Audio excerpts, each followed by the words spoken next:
আমরা সাংবাদিক সম্মেলনে পরিষ্কার করে দিয়েছি, ওয়াকফ আইন কালো আইন, সংবিধান বিরোধী আইন প্রত্যাহারের আমরা দাবি জানাচ্ছি বিনা শর্তে, অনতিবিলম্বে। যতদিন প্রত্যাহার করা না হবে ততদিন পর্যন্ত সর্বভারতীয় মুসলিম পার্সোনাল ল বোর্ডের নির্দেশনা অনুযায়ী আমরা নদওয়া, জমিয়ত, আহলে সুন্নত, আহলে হাদিস, জামাতে ইসলামী সব সংগঠন সম্মিলিতভাবে এই আইনের বিরুদ্ধে গণতান্ত্রিক পদ্ধতিতে শান্তিপূর্ণভাবে আন্দোলন চালিয়ে যাব। প্রথম দফার আন্দোলন 10 এপ্রিল থেকে 7 জুলাই পর্যন্ত চলবে।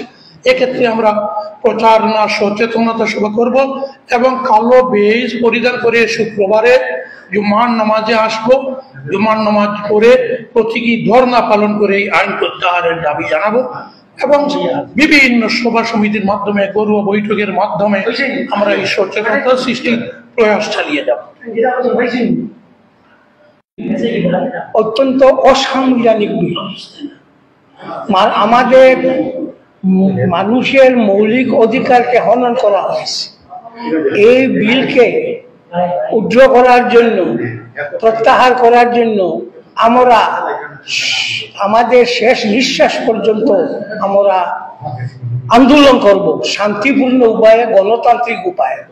আমরা গণতন্ত্রে বিশ্বাসী এবং গণতন্ত্র হলো প্রতিটি মানুষের অধিকারকে সাব্যস্ত করা।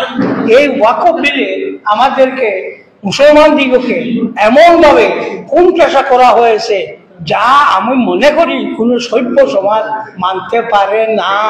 এবং এই যদি হয় তাহলে আমাদের দেশে একটা বিশৃঙ্খলা দেখা দিবে, ইহা অত্যন্ত পরিষ্কার। তাই আমরা দেশের শান্তি, সংহতি এবং সম্প্রীতি বজায় রাখার জন্য আমরা চেষ্টা করব এবং সরকারের নিকট আমরা আমাদের এই আন্দোলন চালিয়ে জানিয়ে দেব, যত সময় পর্যন্ত না তুমি এই কালো আইন প্রত্যাহার করছো আমাদের সংগ্রাম চলছে, চলবে।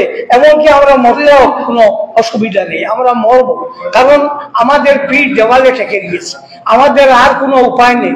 তুমি শুধু আমাদের দিকে দেখো আর অন্য কাউকে দেখো না, তা হতে পারে না।